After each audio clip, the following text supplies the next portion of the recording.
Nos encontramos en el especial de los Anillos del Poder. Así es, llega la segunda temporada. How are you guys? Delighted to be in Mexico City. Yes. First time, amazing. First time. Yeah, having It's a ball. amazing. Buscabas la paz y yo te la di. Para nada es un don. So, finally, the concept, Lord of the Rings, makes sense. Finally. Yeah? Guerra se aproxima.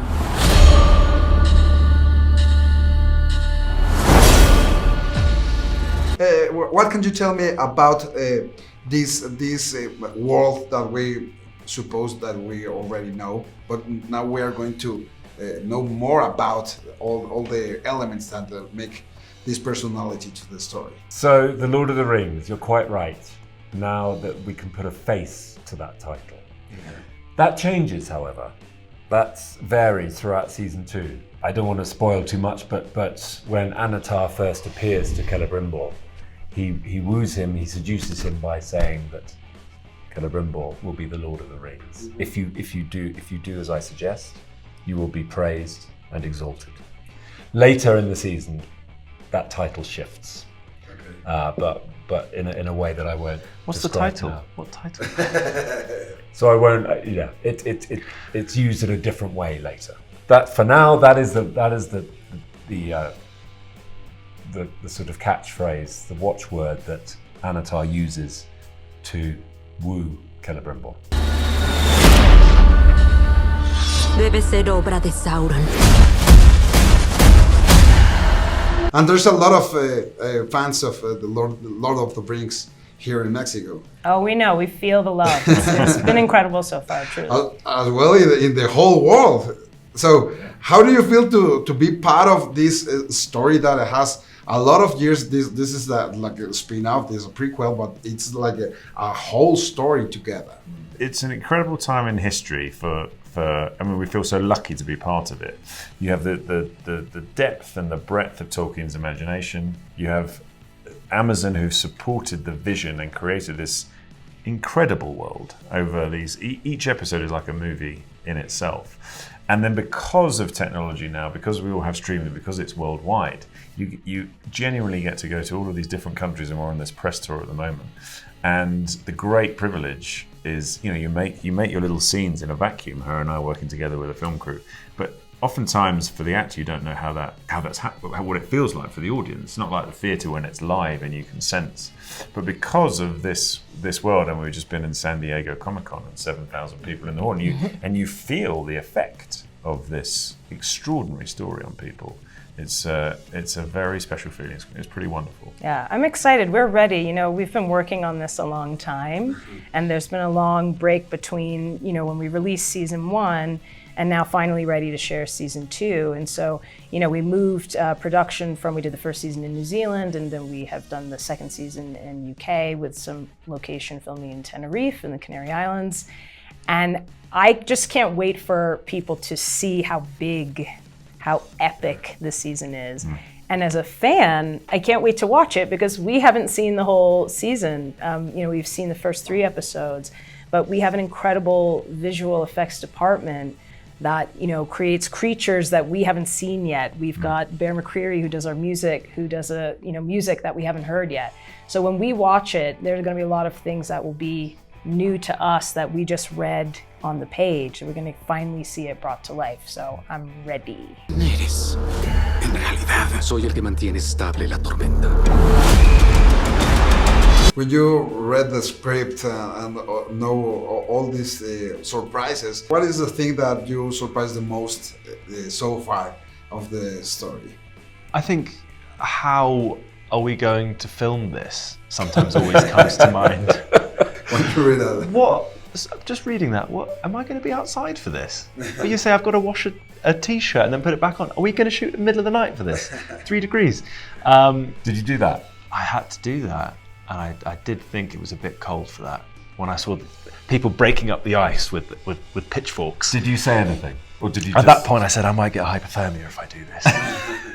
Yeah, but I think that's the scope of this show is next level. So it really defeats all of your imagination can run wild, and then they really make it happen. Yeah, So it is extraordinary. and yeah, just I mean, filming things that I've always wanted to do, which is how does a monster get realized on screen? You know, how do I shoot and fight with Shelob? And I got to experience that for the first time. So for an actor, I was sort of, wow, what a great experience. And yeah, it was a rugby ball. Oh, was it? Yeah. Have you seen the bit with Shelob? The spider. Oh, your first two. Oh, yeah. So yeah, there's a spider. good. But I was like, how do you shoot a spider? Turns out, rugby ball. Was it on a? Was it? Were they? Stick a couple of legs on it.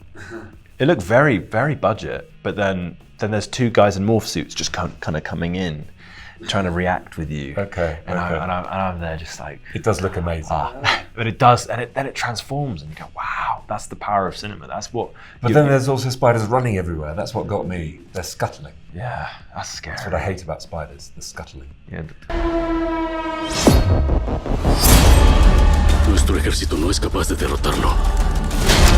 And now the concept makes sense. The Lord of the Rings, because in all the movies that we saw, even in the first seasons, there's a lot of mystery. But now we're going to watch all the power of all the rings that we heard in the history into the story that we are going to see it. Yeah, this is a very rings heavy season, which is interesting because in Numenor, we are not so much dealing in the rings, but obviously the rings are symbolic and it's really about what the rings represent. In our part of the world, one thing that we haven't really talked about much, but it's the Palantir, which similarly is symbolic, and really all of it is about sort of the corruption and how power can corrupt, and what happens when people have these very powerful tools. Are they going to use them for good? Are they going to use them to manipulate people? And so there are a lot of interesting things. But yes, we finally get to see these rings in action, which is very exciting. It is very exciting. And I think in terms of that Palantir, as you say, we've seen the rings in the books, and we've seen the effect of the Palantir when Frodo gets hold of it at the wrong time, and just the power of all of these artifacts. And as you say, how in the wrong hands they can warp, they become dark magic as opposed to some sort of positive force. So yeah, and the ripple effects of those rings are coming slowly to Numenor, and it's changing the dynamic on that island. Very powerful. Sauron también es enemigo mío. Puedo ayudarte a destruirlo. No voy a detenerme hasta corregirlo. This is a TV streaming series, but it goes like a movie itself, each episode, because the budget, because all the puzzle that you need to have one scene. Everything's happening at the same time with the makeup, with the creatures, I know. with the sounds, and I know. So, what was the difference between doing a movie and doing this kind of? Well, probably very little, other than the time we get to tell the story, rather than having to compress, because there's a lot of stories in this show, as we know. And that's what essentially season 1 did, was to set up the stories, to lay the cards out and introduce the characters. What world are we in? For those that don't know Lord of the Rings, there was a lot that needed to be explained. But now we have the time to tell the stories. And I think because of that element, that's the difference between a movie and a TV series. Las manos de Sauron podrían obrar un mal inconcebible. Eregion no debe caer.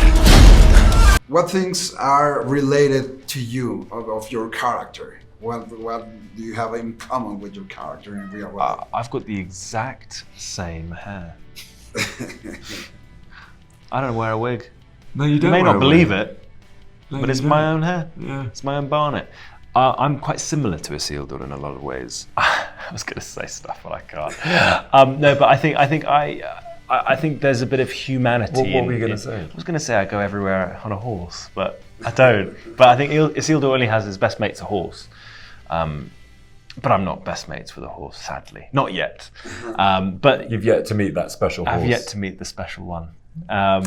Plenty of fish in the sea. Speaking of fish, he is a fish out of water, and I think I've always felt at times a bit lost, and I think everyone has in some way. So I put a little bit of myself growing up, not really knowing where I am in the world, into that character, and I felt that was a very cathartic sort of response to playing someone. It's very human, and that's what I think brings people to Tolkien. I think there's a sense of people seeing themselves, but in this fantasy world that's hopeful and optimistic, and it's beautiful to be a part of it. And that shows itself in all the fan art and the cosplay.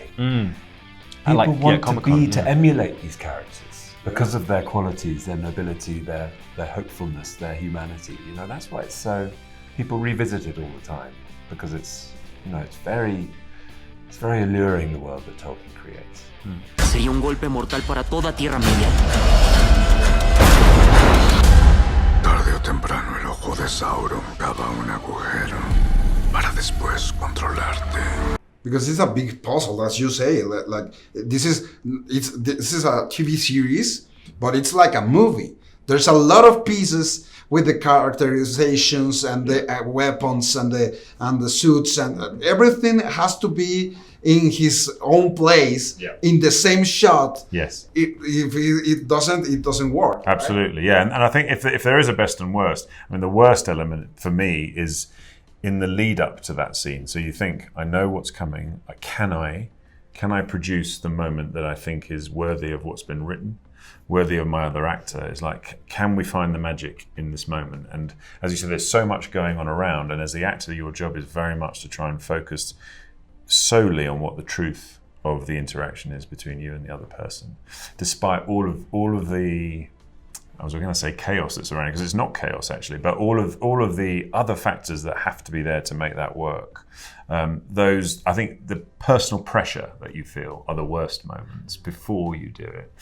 And the best is working with Cynthia Adai Robinson, who is really lovely. Here I was about to say something nice. No, well, I was going to say that the size, because the show is so big, you would think you could very easily get lost. But the truth is, as you say, this is a story about relationships. It can become very small. It can become very intimate, because really it's just you and that one actor or a few actors focusing on the truth of that situation. You could have all these things happening around you. You could be in a big, set, but it really boils down to you, your character, the other actor, their character, and what's happening in that relationship in that moment. So in that sense, I wouldn't say it's easy, but we know what that is, and we're always exploring and trying to work to really get to the truth and make it as authentic as possible. Yeah, and then you get a bit of joy where an actor brings you something that you weren't expecting, and then you start to play, and then something interesting happens. Yeah, even with the thing that you're telling me, it's not about it's a fantasy story, but a lot of people can do with a green screen or just a blue screen. But you're telling me about the weather, the time of the day that you will play, everything that it's a practical effects. There's a lot of things that happens in the scene. It's actually in the scene, right? Yeah, I think it's really important. It helps you. Yeah, it's really important to know that this show is not about a blue or a green screen. In fact, there's so little of it. I expected it to be more. But what Amazon and the production company have done is, we have these incredible creative departments, and you just look at your costume and the amount of stitching, the amount of beads, and the amount of, so much detail is there for the actors to work with. The whole city of Numenor that we built, actual canals, people in boats, wave machine, the walls. You can see the history of 5 centuries of different changing life in the Numenorian walls, old graffiti in a different language. The detail is incredible. You step into that, and it's so easy to do your job, right? Yeah, but very little, and then somewhere in the distance might be a blue screen for another extended world that's going to be created, beautifully created, and sea creatures, monsters, trolls, all of that coming. It's a fantasy story, and yet it has to work as a human story. I think for the audience to relate to it, they relate to the most human fears, hopes, desires. And that's why it works, and that's why it's compelling. That's why these stories endure. Fantasy is the spectacle and all of the sort of amazing things that we can do with the technology we have. But the story is human. It's the most humanistic things that we all understand and feel, and that is the thing that I think it's certainly what I respond to when I watch it. This is a fantasy story, but it's not just everything CGI or blue screen or exactly. You have a practical things, a practical weather, practical armors and That's true. Yeah. Charlie Vickers, who plays Sauron, talks about there was a scene when he's in the jail or something and there's a dog attacking him. And he said, Real dog? What? Was it a real dog? Well, no, later on it's a CGI dog. Oh, I see. But it wasn't an actual dog. That would have been good though. What, like a rabid dog Like a attacking rabid dog. one of the actors? Yeah. Anyway, but molasses on your leg. They built. He said no, it wasn't a tennis ball. They built him a dog head that they were kind of doing that. Wow. With. So that's the extent that this show goes to in terms of helping, as you just described, helping us to realise to the best of our ability what we're supposed to be seeing around us.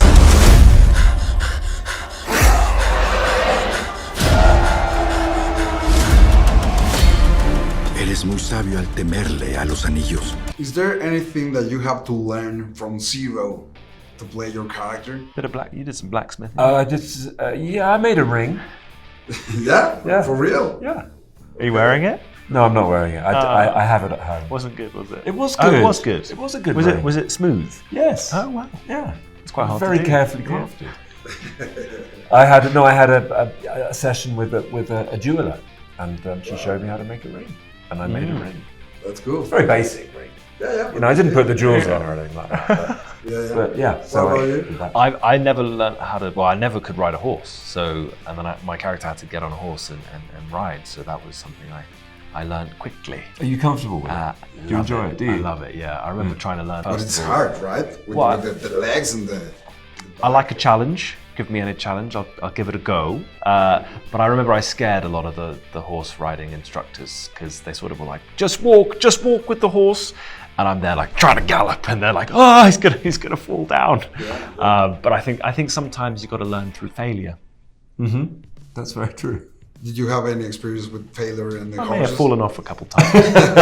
With the horse. But I got back on. Got straight back on. I think that's one of the things they did say is like if you do fall off a horse, you got to go straight back on. Yes. Otherwise, it's Everybody going to get in your mind. have to do it. Exactly. Yeah.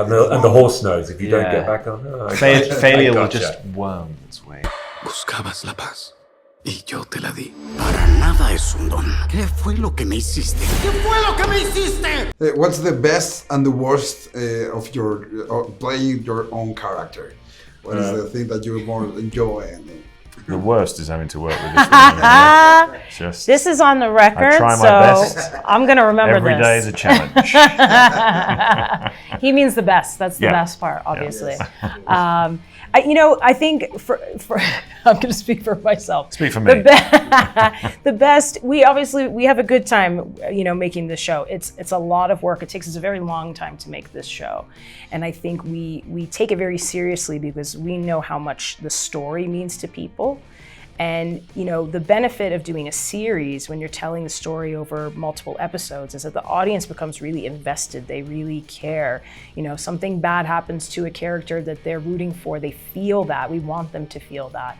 And so it's very satisfying, I think, to feel like we are very much thinking about the audience and making sure that they feel this story, understand this story, and understand the stakes of the story.